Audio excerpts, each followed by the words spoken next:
Satu. Waalaikumsalam.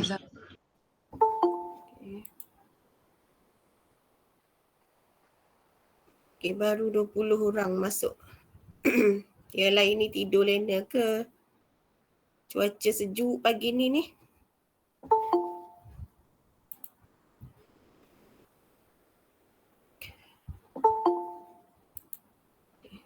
Ada yang baru masuk.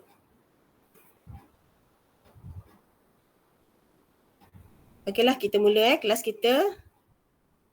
Okay, kita mulakan dengan bacaan doa. Berdoa belajar. Minta Kamal baca, Kamal. Ketua kelas kita.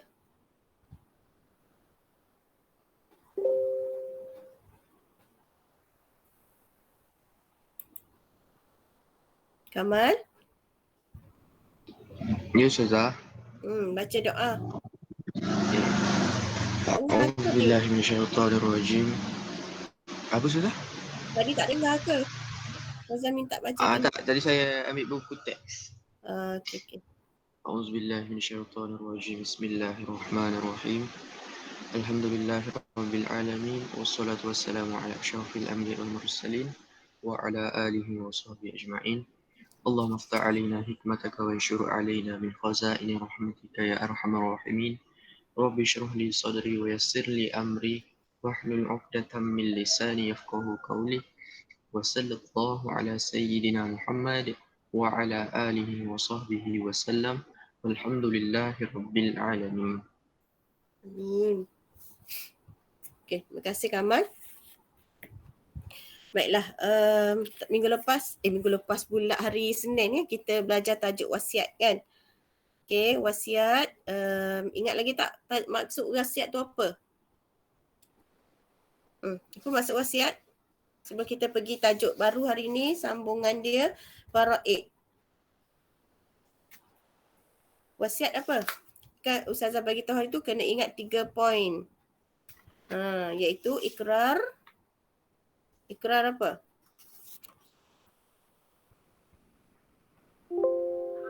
Ikrar yang dibuat oleh seseorang semasa hidup untuk mengagihkan harta selepas kematian menurut hukum syarak. Okey, bagus Adelina. Okey, kan Ustazah dah bagi tahu kan hari tu, ingat yang mana ikrar semasa hidup. Ikrar yang dibuat oleh seseorang semasa hidup, itu poin yang pertama. Tujuan dia untuk mengagihkan harta selepas dia mati nanti. Okey, dan menurut hukum syarak. Yang last tu mesti mengikut hukum syarak, ya. Apa-apa pun last sekali mesti ikut apa yang ditetapkan oleh syarak ataupun oleh agama Islam lah. Okey, tapi awak kena ingat yang maksud wasiat tu ialah ikrar. Ikrar seseorang semasa hidup lagi. Okey, untuk apa? Untuk mengagihkan harta selepas berlaku kematian. Maksudnya selepas dia mati menurut hukum syarak. Okey, itu wasiat. Apa hukum wasiat? Hukum dia apa? Sunat. Sunat. Okey, maksudnya bagi orang yang melakukan wasiat ini, dia akan dapat pahala. Okey, sebab sangat digalakkan dalam Islam. Kemudian kita bincang juga tentang dalil dan juga rukun dan syarat wasiat kan. Okey, apa dia rukun? Rukun ada berapa dulu? Ada berapa rukun wasiat? Sebut, ada berapa? Ada 4 Ustazah. Okey, betul Haiman. Ada 4. Betul. Ada 4 rukun wasiat. Okey, kemudian setiap rukun tu kena tahu syarat-syarat dia. Okey, contoh kalau pewasiat, orang yang mewasiatkan harta, apa dia syarat dia? Berakal, baligh, sukarela, merdeka. Okey. Okey, bagus. Kemudian rukun yang kedua pula iaitu kalau dah ada pewasiat mesti ada orang yang menerima wasiat ataupun penerima wasiat. Okey, apa pula dia punya syarat-syarat dia? Ada 3 kan? Ingat tak syarat dia tu?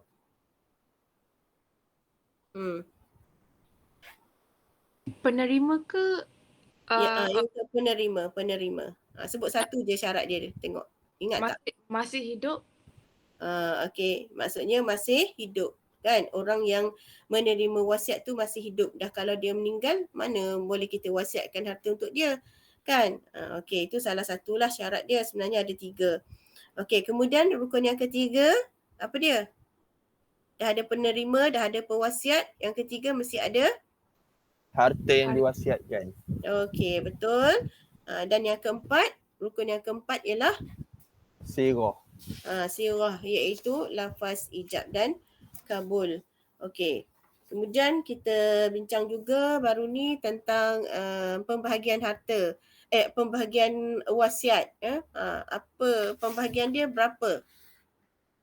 Berapa jumlah dia?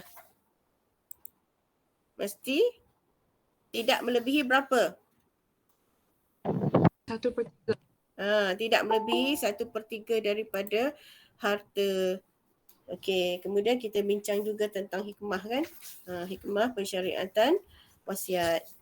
Okey, so hari ni kita akan sambung tajuk yang berikutnya iaitu faraid. Faraid dalam Islam.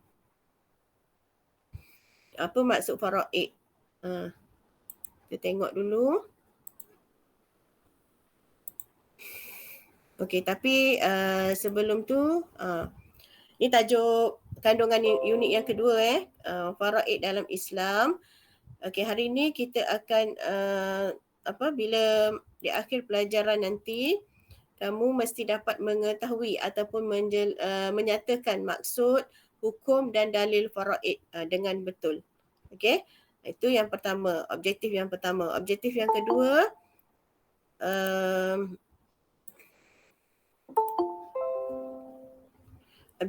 kedua, ialah mesti dapat menjelaskan rukun dan syarat faraid. Okey, kalau tadi wasiat ada rukun dia, faraid pun ada rukun dia juga. Okey, kemudian mesti dapat menjelaskan jenis waris dan juga pembahagian harta pusaka. Okey, jenis-jenis waris ni yang dia banyak sikit lah yang kena ingat. Okey, kemudian yang keempat ialah tentang hikmah pensyariatan faraid. So nanti bila dah habis topik ni, kamu mesti dapat menjelaskan semua perkara ni lah. Okey, baru tercapai. Objektif tu kalau tak, nanti tak tercapai lah. Belajar sia-sia je. Okey. So, kita akan tengok dulu apakah yang dimaksudkan dengan faraid ni. Okey, boleh rujuk buku teks muka surat 144, tajuk faraid. Okey, kena rujuk buku teks ya, sebab dalam buku teks tu ada beberapa, ada jugalah kesalahan sikit. Nanti Ustazah akan bagi tahulah, kamu kena betulkan dalam buku tu, dalam buku teks. Okey, so apa yang dimaksudkan dengan faraid iaitu pembahagian harta seseorang Islam yang telah meninggal dunia kepada anggota warisnya menurut hukum syarak. Okey, pembahagian harta seseorang Islam yang telah meninggal dunia. Okey, tadi wasiat yang masih hidup kan, ikrar semasa hidup. Manakala faraid ni ialah pembahagian harta seseorang Islam yang telah meninggal dunia kepada anggota warisnya menurut hukum syarak. Okey, so ada 3 poin jugalah pembahagian harta seseorang yang telah meninggal dunia. Lepas tu kepada siapa? Kepada anggota warisnya menurut hukum syarak. Okey, so harap-harap fahamlah. Okey, beza dengan wasiat tadi. Okey, kemudian hukumnya adalah wajib. Okey, maknanya harta mesti diagihkan. Wajib diagihkan, tak boleh biarkan begitu je. Okey, contohlah kan, kalau seseorang itu dia meninggal dunia, lepas tu dia ada rumah kan, lepas tu dia ada kereta. Okey, harta yang ditinggalkan itu kalau ada waris dia, waris dia tak boleh ambil. Orang ni nak rumah, orang ni nak kereta dan sebagainya, sebab dalam Islam dah ada ketetapan dia. Okey, dah ada cara pembahagian harta pusaka tu, berapa bahagian. Okey, contoh kalau dia meninggalkan, tengok dalam gambar ni kan, ada ni gambar mak, ada gambar mak kan, ni gambar ayah. Okey, ni gambar Ni gambar mak dia, ni gambar ayah dia, ni gambar nenek dia kan. Ni ada anak dia 2 orang. So kalau ada pewaris-pewaris ni, dia ada hak, ada bahagian dia masing-masing lah. Nanti dia akan dapat. Dan harta tu kena dibagikan lah. Kalau dia tinggal begitu je, terbengkalai macam tu, tak boleh dibiarkan. Sebab harta ini hukumnya adalah wajib. Wajib dibahagikan. Tapi wajib dibahagikan selepas ada selesai urusan apa? Urusan wasiat tu. Kena bagi yang wasiat dulu 1/3. Dah selesai tu barulah boleh diagihkan yang selebihnya untuk hukum faraid ni. Okey, sebab tu perlunya wasiat kan dalam Islam. Okey, sekarang kita tengok dalil. Okey, dalil berkenaan dengan kewajipan. Tapi sebelum pergi kepada dalil, cuba tengok dekat buku teks tu, muka surat 144 dekat spektrum ilmu. Okey. Di sini Rasulullah sallallahu alaihi wasallam telah memperakui Zaid bin Sabit radhiyallahu anhu sebagai salah seorang pakar dalam bidang faraid.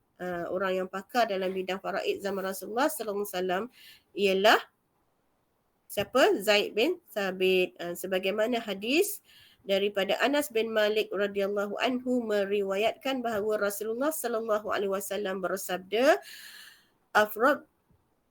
afraduhum Zaidun bin Sabit. Hadis riwayat Ibnu Majah dan At-Tirmizi. Maksud orang yang paling mengetahui faraid antara kamu ialah Zaid bin Sabit. Okey, dan Zaid bin Sabit ni maknanya dia adalah seorang yang pakar dalam bidang faraid. Boleh rujuk kepada dia lah. Itu zaman Rasulullah sallallahu alaihi wasallam. Okey, sekarang kita tengok dalil. Okey, dalil berkaitan kewajipan mengagihkan harta faraid ni secara faraid. Okey, firman Allah di dalam surah An-Nisa ayat yang ke-7. Okey, lirrijali nasibum mimma tarakal walidani wal aqrabuna walin nisa'i nasibum mimma tarakal walidani wal aqrabun. Mimma tarakal walidani wal aqrabuna mimma qalla minhu aw kathura nasiban mafruḍa. Maksud, orang lelaki ada bahagian pusaka daripada peninggalan ibu bapa dan saudara mara mereka. Dan orang perempuan pula ada bahagian pusaka daripada peninggalan ibu bapa dan saudara mara mereka, sama ada sedikit ataupun banyak menurut bahagian yang telah ditetapkan. Okey, jadi dalam ayat ni surah An-Nisa jelas bahawa Allah menyebut memang dah ditetapkan bahagian pusaka bila berlakunya kematian. Contoh kalau ada ibu bapa yang meninggal ataupun saudara mereka, maka bagi orang perempuan ada bahagian mereka, orang lelaki pun ada bahagian mereka juga. Okey, tak kiralah sama ada sedikit ataupun banyak menurut bahagian yang telah ditetapkan. Maksudnya memang bahagian itu telah ditetapkan.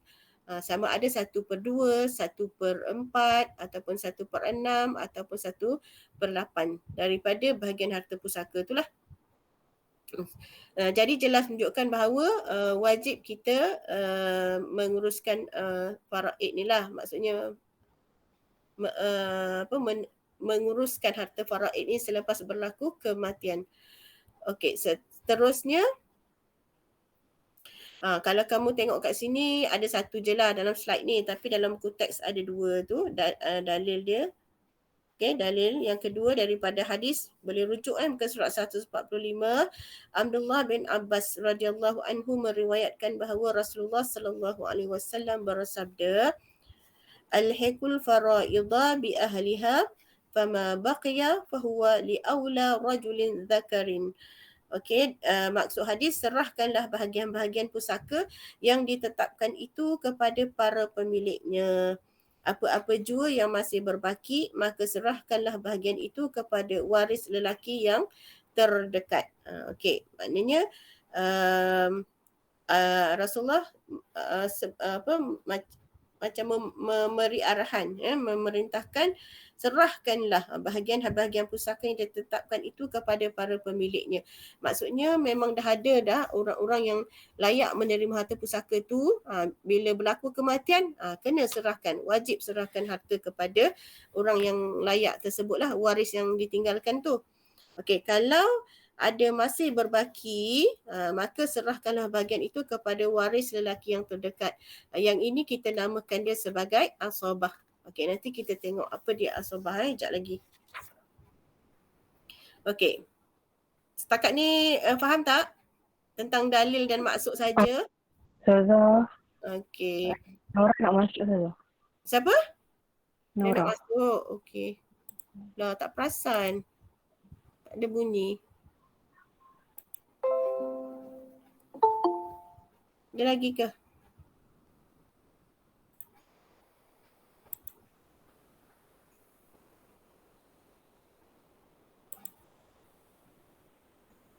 Okey, sambung balik Okey, rukun faraid ada 3. Okey, boleh tengok buku teks juga. Yang pertama ialah orang yang mewariskan harta. Siapa orang yang mewariskan harta ni? Siapa dia? Orang yang meninggal dunia tu. Orang yang meninggal dunia tu, betul. Okey, yang kedua adalah waris.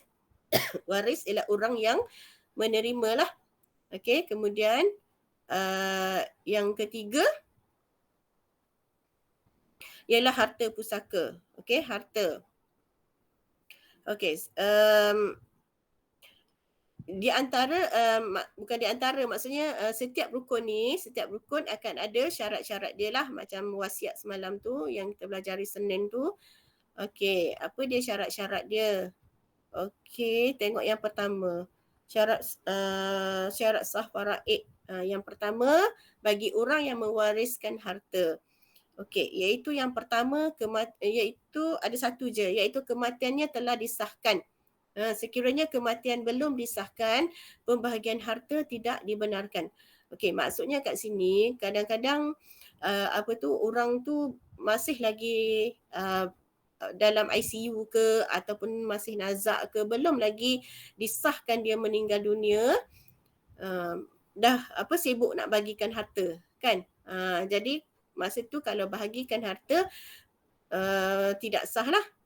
Sebab syarat sah faraid itu bagi orang yang mewariskan harta ni ialah kematiannya telah disahkan oleh pihak hospital ke ataupun siapa-siapalah yang memang tahu yang dia itu telah meninggal dunia. Ustazah, Ya. Kalau that person got kidnapped and then dah hilang for 20 years, then how? Oh, dia hilang tapi tak tahu lagi dia hidup ke mati kan. Maksudnya tak tahu status dia tu macam mana. So tak boleh bahagikan lagi. Kecuali memang sah yang tahu yang dia tu memang meninggal dunia. Jadi harta yang dia tinggalkan tu bolehlah dibahagikan kepada waris dia. Tak boleh bahagi selagi tak pasti yang dia tu dah meninggal ke belum. Okey? Okey, yang kedua, syarat bagi waris. Yang ini ada tambahan sikit dalam buku teks tu, nanti awak tambah ya. Okey, kalau ikutkan dalam buku teks tu, yang pertama syarat bagi waris tu ialah waris masih hidup je. Kan, kat situ je. Macam ni pun sama dia tulis. Waris masih hidup sahaja, tapi sambung sikit waris masih hidup ketika orang yang mewariskan harta disahkan mati. Sambung sikit. Ketika orang yang mewariskan harta disahkan mati. Ustazah, kalau contoh kan si waris tu dia contoh dia dapat harta hari ni, harta faraid tu. Lepas tu 2 hari kemudian dia pula meninggal. So harta tu gimana? Okey. Yang tu Ustazah nak sebut ni, dia dia kawan awak masuk Okey, dia sebab tu kena tambah sikit tadi, waris masih hidup ketika orang yang mewariskan harta disahkan mati. Okey, contohnya sebabkan nanti kalau berlaku perkara macam yang siapa Ad tanya tadi kan. Contohnya lah, masa Ustazah bagi situasi macam satu keluarga ada datuk, ada ayah, lepas tu ada cucu dia. Okey, lepas tu dia naik kenderaan, dia pergi mana-mana lah. Lepas tu tiba-tiba dia terlibat dalam kemalangan. Bila dia terlibat dalam kemalangan, tengok-tengok datuk dia meninggal. Okey, bila datuk dia meninggal, anak dia yang anak dengan cucu dia tu layak tak terima harta pusaka tu? Layak sebab dia waris. Layak kan? Dia memang terdiri dalam kalangan waris yang layak menerima harta pusaka. Okey, sebab tu dia kata syarat yang pertama tu waris masih hidup ketika orang yang mewariskan harta disahkan mati. Maksudnya bila datuk dia tu memang dah mati. Lepas tu ayah dia tu pula katakanlah cedera parah dalam sampai masuk ICU. Kan? So kalau ayah dia tu maksud ayah pula, datuk ayah, anak kepada datuk tu lah kan.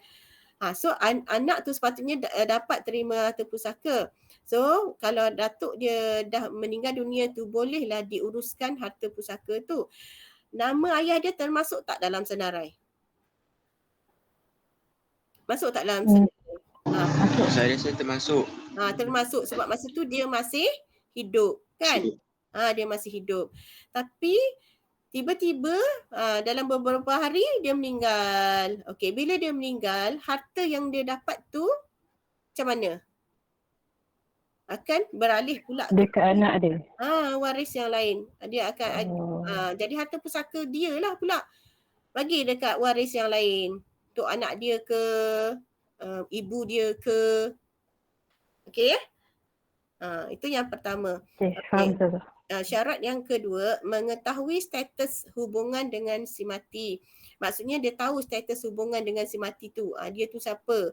Anak ke kan? Anak angkat ke? Kalau anak angkat, maka tak layak dapat harta pusaka tu. Okay, so kena tahu status hubungan dengan si mati. Itu syarat waris yang kedua.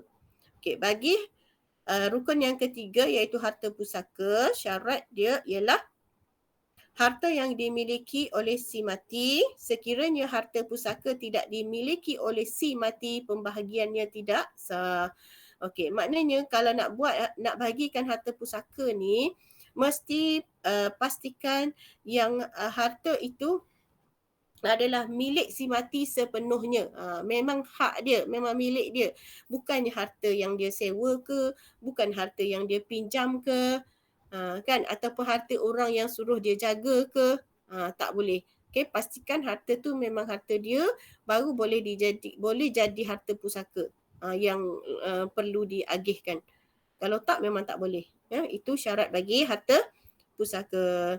So kena ingatlah 3 rukun dan syarat-syarat dia ni. Okay. Sekarang Ustazah. Ya. Firas nak masuk tak dapat lagi. Bukan Ustazah dah tu dia ke tadi? Dah dapat dah. Dah. Okey, sekarang kita pergi kepada jenis waris dan pembahagian harta pusaka. Okey, tengok dulu jenis waris. Okey, kalau tengok dalam buku teks yang warna kuning tu kan, ada 2 kat sebelah kanan tu, iaitu ashabul furud. Okey, ini jenis waris yang pertama iaitu ashabul furud, yang kedua asabah. Okey. Siapa dia yang dikatakan sebagai ashabul furud? Iaitu waris yang menerima harta pusaka mengikut kadar yang telah ditetapkan oleh syarak. Okey.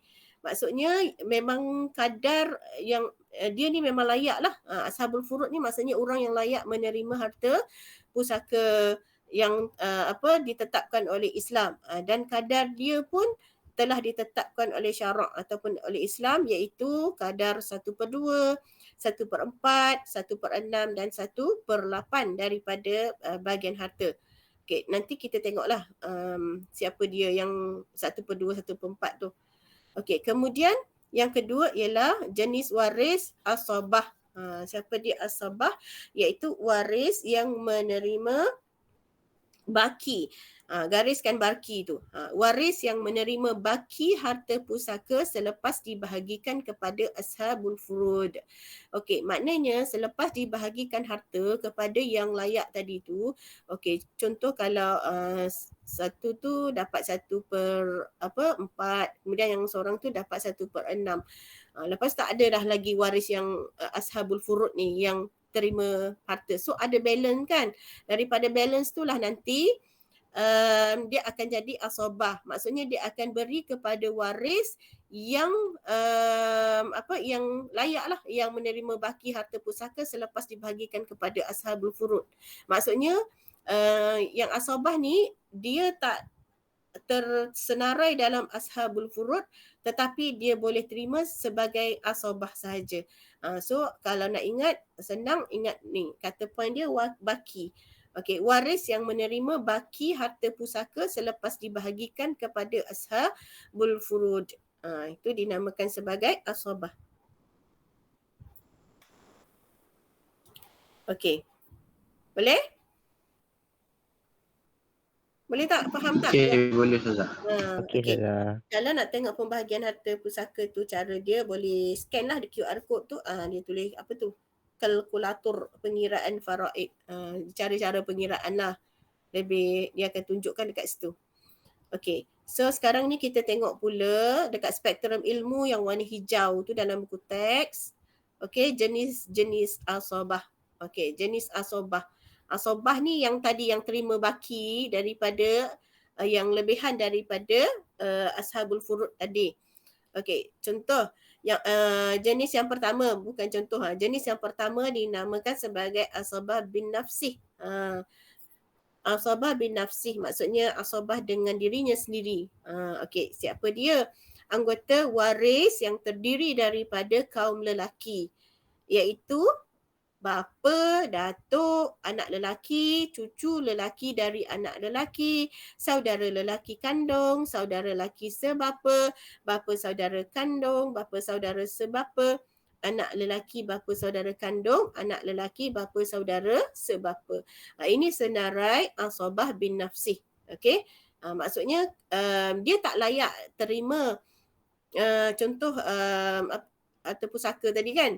Dia tak layak terima, tapi ada baki, so boleh ambil daripada sinilah. Okey, tapi ikut tengoklah kalau bapa dululah. Datuk ni kalau ada bapa dia layak tak terima asabah? Dia dapat tak?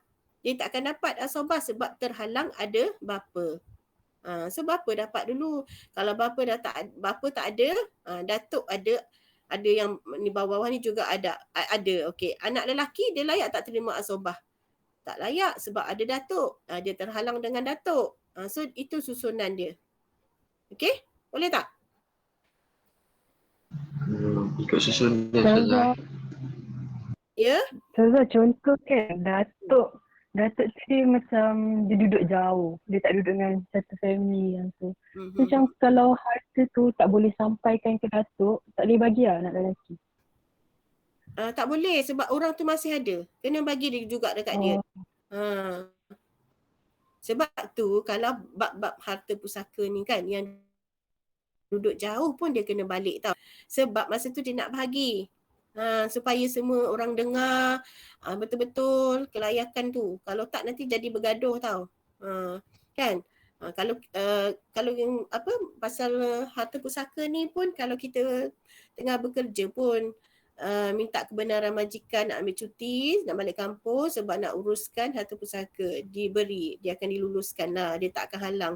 Sebab benda ni benda penting, benda yang telah ditetapkan oleh Islam, bukan saya saja gitu. Kita nak bagi ke tak nak bagi tak. So kena fahamlah semua. Okay? Ustazah. Contoh kalau dah hagikan, lepas tu anak lelaki dia dah dapat, tapi anak lelaki dia ni dia nak sedekahkan harta pusaka tu dekat rumah anak yatim kan, contoh untuk Itu tak ada masalah sebab dia dah dapatkan bahagian dia. Jadi hak dia lah. Kan sebab tu harta pusaka ni dia kena bagi cepat-cepat. So orang yang layak tu, dia waris yang layak tu dia akan dapat memiliki harta dia yang sepatutnya bahagian dia lah. So kalau dah jadi milik dia, terpulanglah dia nak bagi hibah ke, dia nak bagi hadiah ke, nak bagi sedekah ke, terpulang pada dia sebab harta tu dah jadi milik dia dah. Tak ada masalah. Faham. Okay, so itu ada lagi?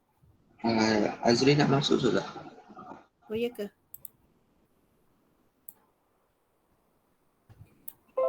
Okay. So itu asabah yang pertama, asabah bin nafsi, maksudnya senang je nak ingat kan, dia lelaki je.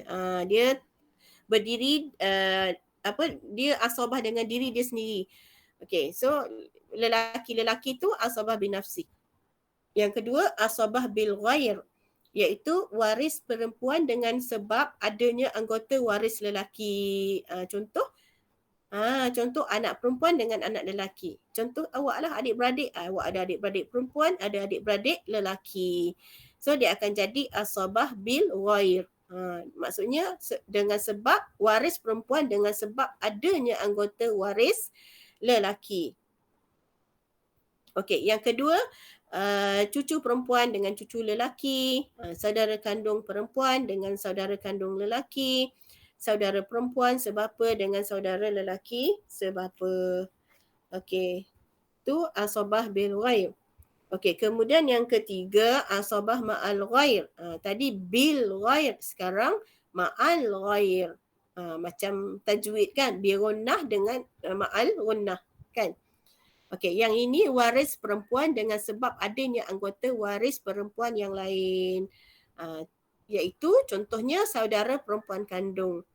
Okey, saudara perempuan kandung. Okey, yang kedua saudara perempuan sebapa berkongsi dengan anak perempuan atau cucu perempuan. Maksudnya dia ada saudara perempuan juga. Macam tadi ni bil ghair ni dia ada adik-beradik perempuan dan lelaki. Yang ni ada saudara perempuan.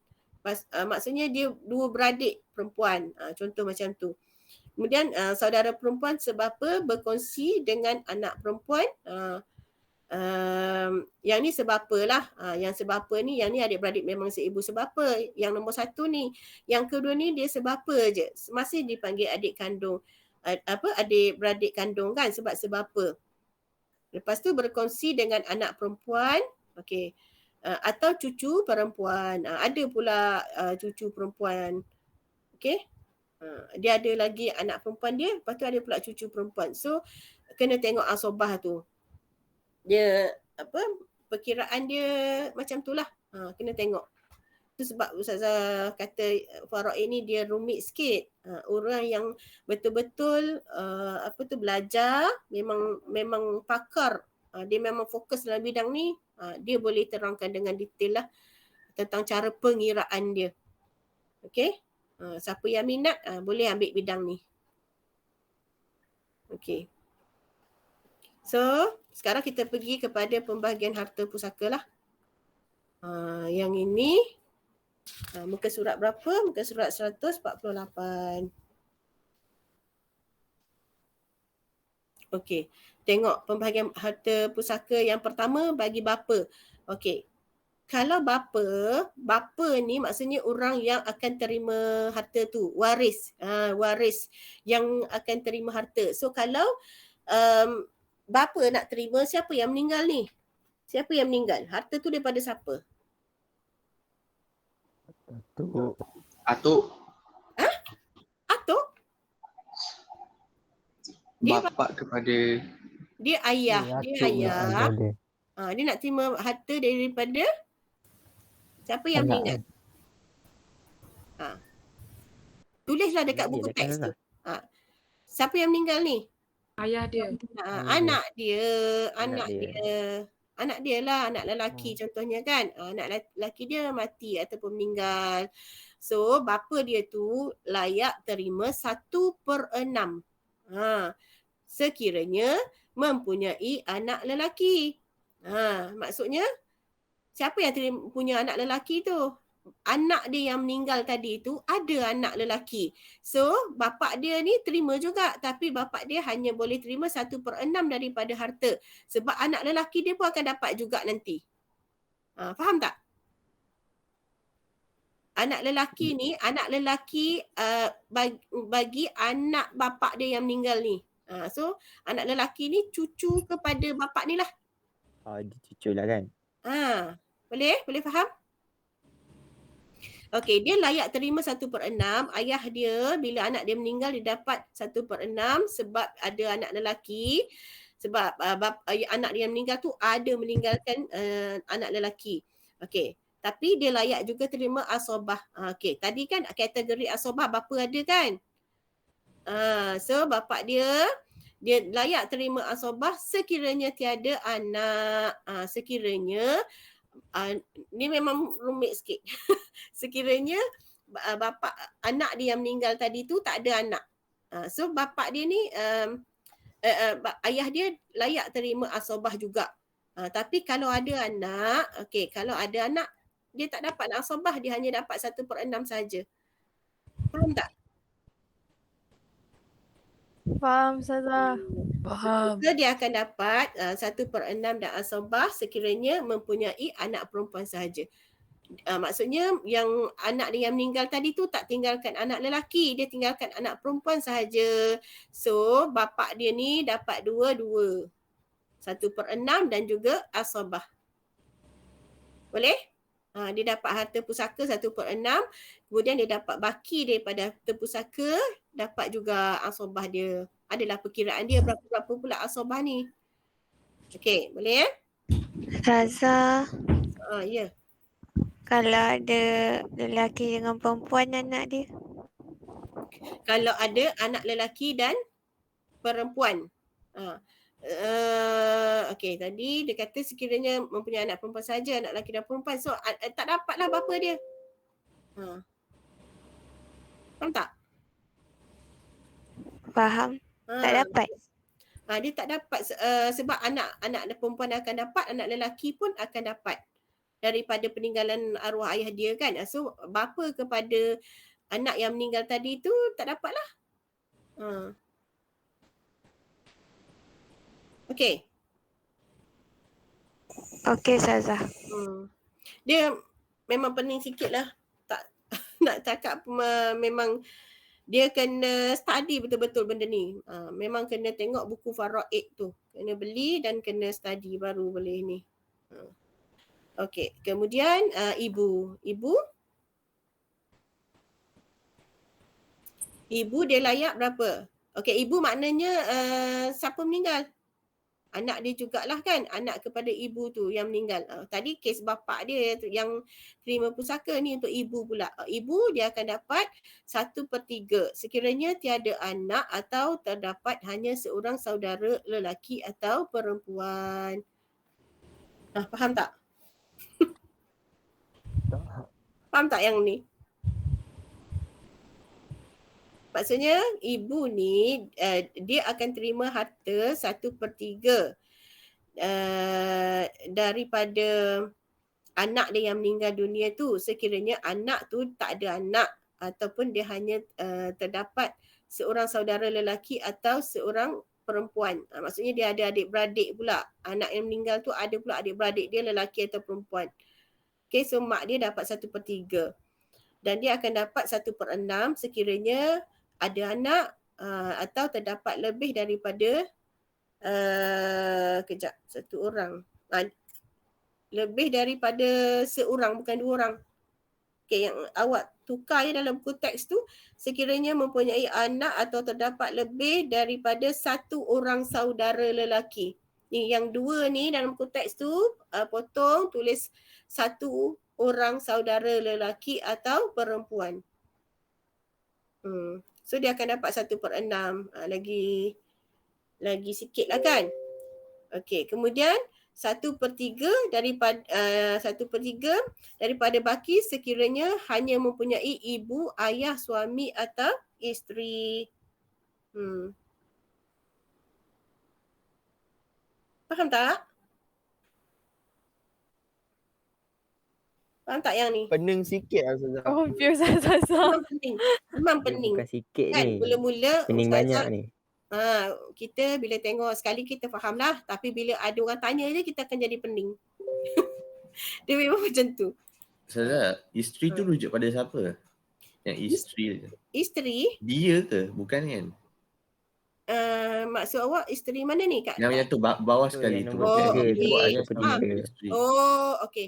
Daripada Balqis Kisah hanya mempunyai ibu. Okey, orang yang meninggal tu anak lelaki lah.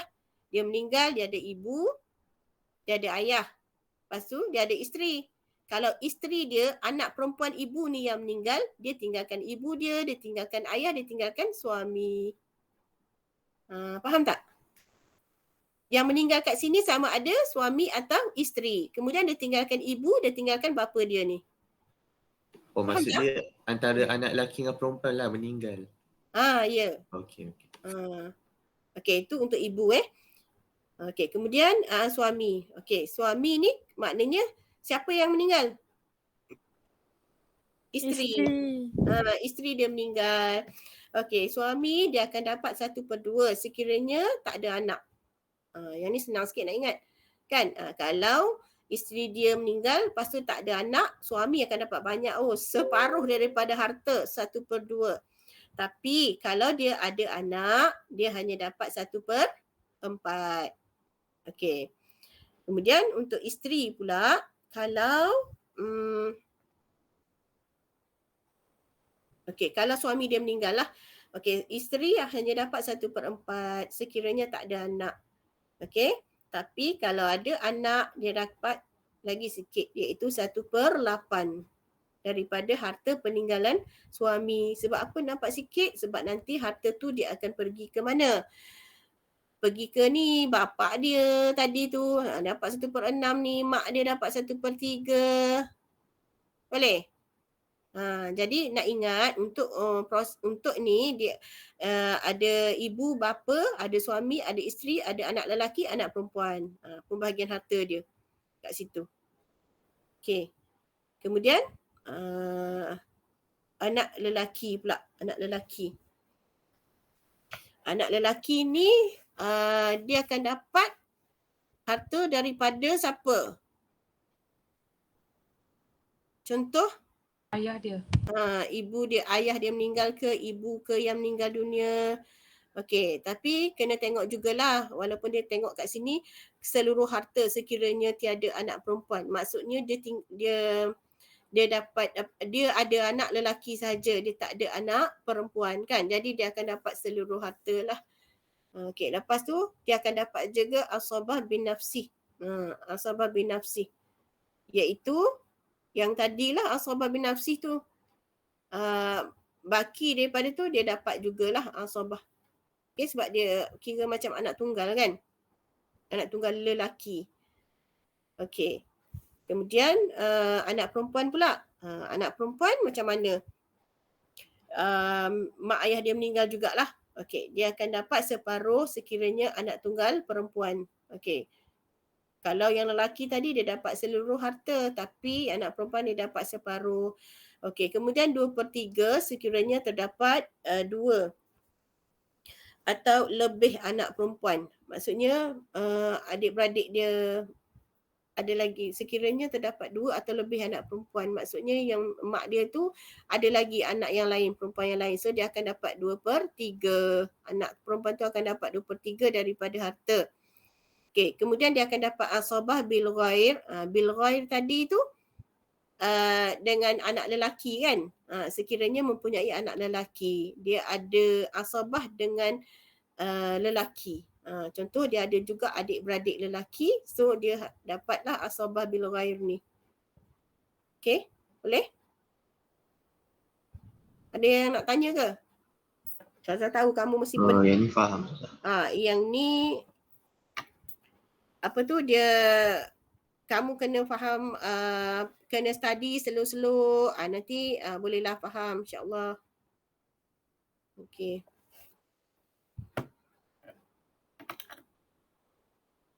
Okay, so ada soalan tak setakat ni? Ustazah, yang seluruh harta tu maksudnya dia dapat semua sekali ke? Lepas tu orang lain tak dapat dah ke macam mana? Seluruh harta. Dia akan dapat semua harta. Sekiranya tak ada anak perempuan. So, Yalah tu. Ustazah, contohlah saya dengan adik saya lelaki, maksud dia kena bahagi 2 ke macam mana? Lelaki dengan lelaki. Lelaki dengan lelaki. So kalau dia bukan anak tunggal kan, so dia dapat kena bagilah. Okay. Separuh-separuh lah kot. Sebab dia sama kan, anak lelaki 2 beradik. Sebab untunglah kalau anak lelaki tunggal. Ada ke anak lelaki tunggal? Dalam kelas Sina ni ada? Lelaki tak ada, perempuan ada. Perempuan ada. So ini dia akan dapatlah setengah. Separuh daripada Ustazah, maksudnya kalau contoh dia ada anak lelaki dengan anak perempuan ramai-ramai, maksudnya anak lelaki tu akan dapat, macam contoh anak lelaki tu dia akan bahagikan harta pusaka tu kan. So selepas anak lelaki dia dapat, baru anak yang perempuan dapat. Tak, dia memang dah agihkan dah. Anak lelaki dia akan dapat berapa bahagian, anak perempuan akan dapat berapa bahagian. Dia dah agih dah. Maksudnya kalau ada balance lagi daripada tu, barulah jadi asobah, harta asobah. Boleh tak faham? Tapi Ustazah, dia macam yang ni dia dah ikut turutan ke? Bagi siapa dulu ke? Macam mana? Harta pusaka ni dia macam yang penting kalau macam ni kan, yang tadi tu kalau anak dia meninggal, dia dah bagilah. Inilah bahagian kalau untuk yang ini, untuk bapa, ibu, suami, isteri, anak ni, ini untuk kategori yang ibu bapa, suami isteri, anak lelaki dan perempuan. So inilah bahagian-bahagian dia. So maksudnya kalau si ibu tu anak tu meninggal, bapa dia akan dapat banyak ni, ibunya dapat macam ni, tapi ikut syarat lah. Macam tadi ibu dia akan dapat 1/3 kalau dia tak ada anak kan. Tapi kalau dia ada anak, lain pula dia dapat.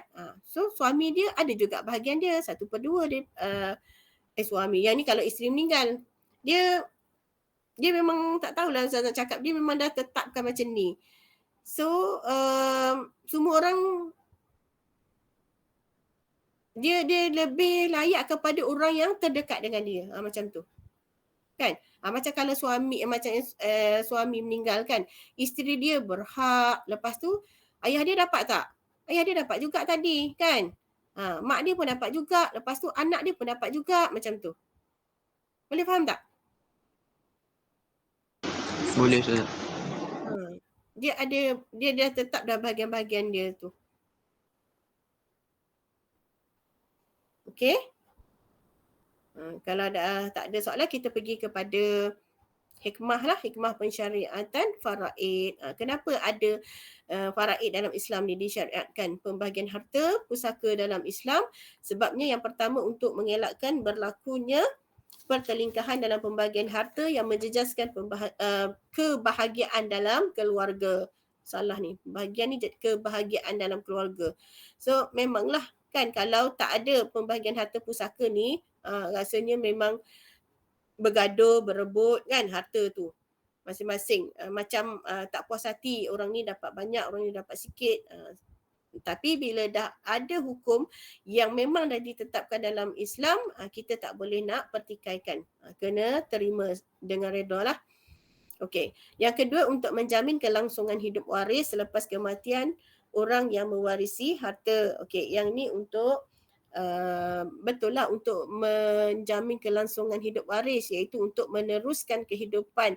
Sekurang-kurangnya dengan harta yang dia dapat tu, dia dapat meneruskan kehidupan dia kan. Memanglah kita kena bekerja, cari duit dan sebagainya. Tapi sekurang-kurangnya ada harta yang ditinggalkan itu dapat menjamin kelangsungan hidup seseorang lah. Okey, kemudian yang ketiga, menegakkan keadilan bagi pihak waris supaya tidak ditipu oleh pihak yang tidak bertanggungjawab. Okey. Yang ni maksudnya hukum yang pembahagian harta tu telah ditetapkan oleh Allah SWT. Maksudnya tidak boleh, memang dah tak boleh pergi kepada orang lain. So jadi dia memberikan keadilan lah bagi pihak waris, ya, supaya dia tak ditipu oleh orang lain. Orang tak boleh tipu dia sebab memang kalau kita buka kitab, kita tengok ada kan pembahagian harta dia. So memang dapat menegakkan keadilan bagi pihak waris. Okey. Kemudian dapat mengekalkan kasih sayang dalam kalangan anggota keluarga. Okey. So itu antara hikmah pensyariatan faraid. Ada soalan? Coba.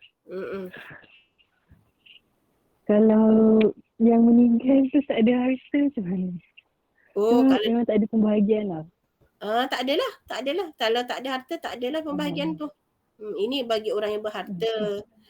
Kan? Okey. Okey, seterusnya. Kita tengok.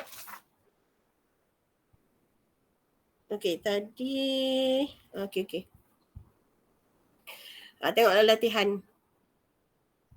Sikit je. Okey, maksud wasiat tadi dah tahu kan semua. Jelaskan rukun wasiat pun dah tahu. Okey, cuba tengok nombor 3 ni. Tidak tulis wasiat punca bahagi harta tertangguh. Ni ada dalam buku teks tau. Kita kena bincang juga sebab hari tu kan Ustazah dah cakap dah. Benda yang ada dalam buku teks ni dia boleh soal. Dia tak akan soal sebiji macam dalam buku teks. Tapi dia boleh putar soalan tu. Okey, contoh. Kalau macam ni, tidak tulis wasiat punca bahagi harta tertangguh. Okey, berdasarkan kenyataan di atas, jelaskan pandangan anda tentang isu tersebut. Okey, so macam mana kita nak jawab ni? Kenapa boleh tertangguh? Kalau tak tulis wasiat? Sebab tadi kan Ustazah dah sebut kan, maksudnya sebelum pembahagian harta tu kena selesaikan dulu yang wasiat tu kan. Okey, jadi sebab itulah kalau tak tulis wasiat ni menyebabkan harta tertangguh. Selagi tak settlekan yang wasiat, tak ada wasiat, maka selagi itulah tak boleh uruskan harta pusaka. Okey, jadi dia kata berdasarkan kenyataan di atas, jelaskan pandangan anda tentang isu tersebut. Okey, macam mana kita nak jawab ni? Kita nak jawab kenapa berlaku benda ni? Sebab apa berlaku benda ni? Sebab macam tak ada ikrar, atau surat wasiat yang boleh menyatakan wasiat tu dah berjalan. Okey, betul. Okey, tapi kenapa tak ada ikrar tu? Maksudnya kenapa tak ada wasiat lah kan? Kenapa tak buat wasiat? So isi dia boleh buat tiada kesedaran tentang kepentingan wasiat. Maksudnya orang tu dia tak buat wasiat sebab apa? Sebab tak ada kesedaran dalam diri dia tentang wasiat. Okey, itu isi. Okey, lepas tu hal ini kerana kurang pendedahan terhadapnya ataupun tentangnya. Maksudnya tak ada pendedahan. So jadi dia tak ada kesedaran lah kan. Okey, kesannya yang ni untuk huraian lengkap. Kesannya masih ramai umat Islam menganggap ianya tidak penting. Jadi dia anggap tak penting lah sebab orang pun tak wawarkan, tak hebahkan tentang kepentingan wasiat ni. Okey, kesimpulannya kita hendaklah mengambil berat tentang perkara ini agar pengurusan harta umat Islam lebih tersusun. Tu cara nak jawab soalan kebat. Okey. Baru ni masa pembinaan item soalan tu dia memang bagi tahu, dia kata cara pengiraan ataupun cara nak jawab soalan kebat sama je. KSSM dengan KBSM sama, dia tak akan ubah. So betul lah apa yang kita belajar daripada dulu, cara nak jawab kebat macam tu lah. Ada isi, huraian lengkap dan kesimpulan. Okey, boleh ambil yang contoh tadi? Boleh? Contoh jawapan tadilah. Boleh saja. Boleh saja. Okey, yang kedua maksud faraid. Apa faraid tadi? Pembahagian harta apa? Siapa ingat? Pembahagian harta seorang Islam yang telah meninggal dunia. Kan beza dengan wasiat tadi. Yang ni yang masih hidup, yang ni telah meninggal dunia. Kepada siapa? Kepada anggota waris menurut hukum syarak. Okey, kemudian senaraikan rukun faraid. Ada berapa? 3 ke 4? Ada 3. 3 rukun faraid. Senaraikan saja. So jawapan pendek. Sebut je lah kan. Senaraikan sajalah. Tak perlu huraian. Okey, kemudian sekebat lagi satu, anak-anak berebut harta dikubur pun ada dalam konteks dekat belakang tu, keratan akhbar juga. Okey, anak-anak berebut harta dikubur. Huraikan pandangan anda berdasarkan isu di atas. Okey, apa dia? Jawapan. Kenapa berebut harta ni dekat kubur? Sebab apa? Dia suruh berikan pandangan. Okey, kita boleh jawab sebabnya kurang. Anak-anak dia kurang pendedahan juga. Kurang pendedahan juga? Bukan kurang pendedahan ni. Kurang pendedahan apa? Tentang pendedahan tentang faraid. Tentang pembahagian harta. Okey. Dia kat sini kita boleh buat kurang penghayatan agama lah. Kurang penghayatan agama dalam diri. Okey. Itu isi. Lepas tu dia punya huraian, hal ini kerana sibuk mengejar kemewahan dunia. Buat pendek-pendek je, tak apa. Kan? Asalkan ada kaitan dengan ayat yang sebelumnya tu isi. Okey, kemudian kesannya mereka hidup dalam kejahilan. Kan nampak simple je ayat dia, tapi memang betul jawapan dia. Kurang penghayatan agama dalam diri. Hal ini kerana sibuk mengejar kemewahan dunia. Kesannya mereka hidup dalam kejahilan. Mereka jahil, mereka tak tahu, sebab tu mereka berebut harta dekat kubur. Okey. Kesimpulannya, kita hendaklah menjaga keseimbangan hidup di dunia dan juga di akhirat agar mendapat keredaan daripada Allah Subhanahu Wa Taala. Maksudnya jangan sibuk mengejar dunia sahaja, tapi kena tahu juga pasal akhirat. So kena belajar agama.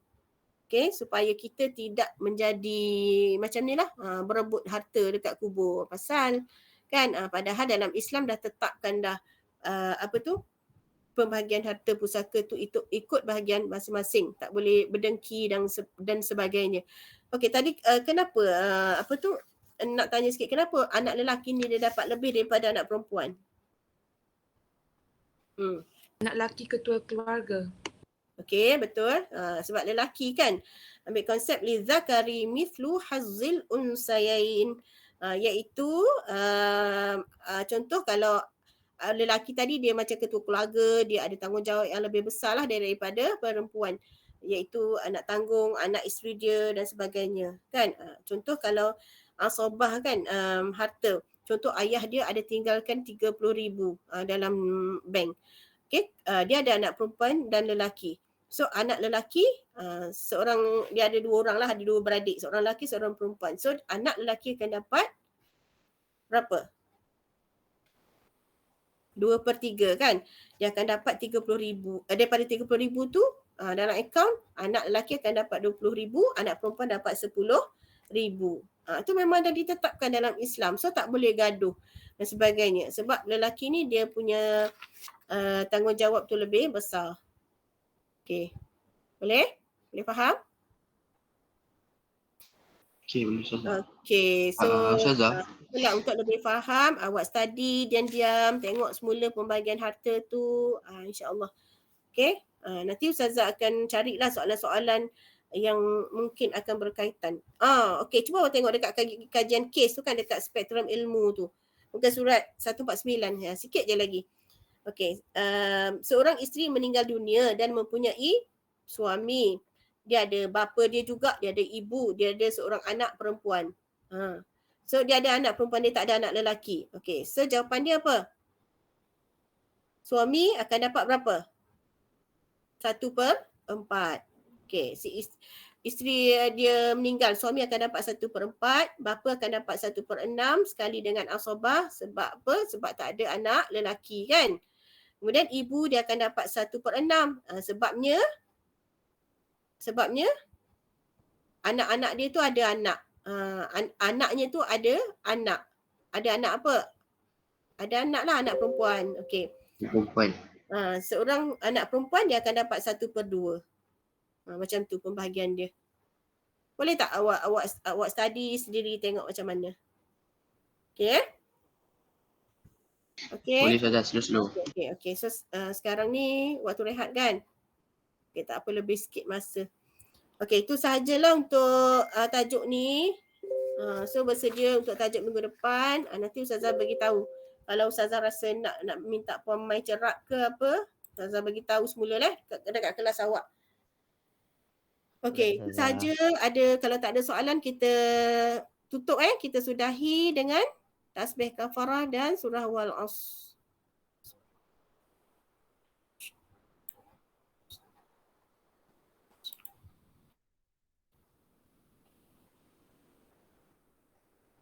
Okey, terima kasih semua. Selamat berpuasa hari ni. Bagi siapa yang puasa tu. Assalamualaikum warahmatullahi wabarakatuh. Terima kasih Ustazah. Sama. Terima kasih Ustazah. Sama.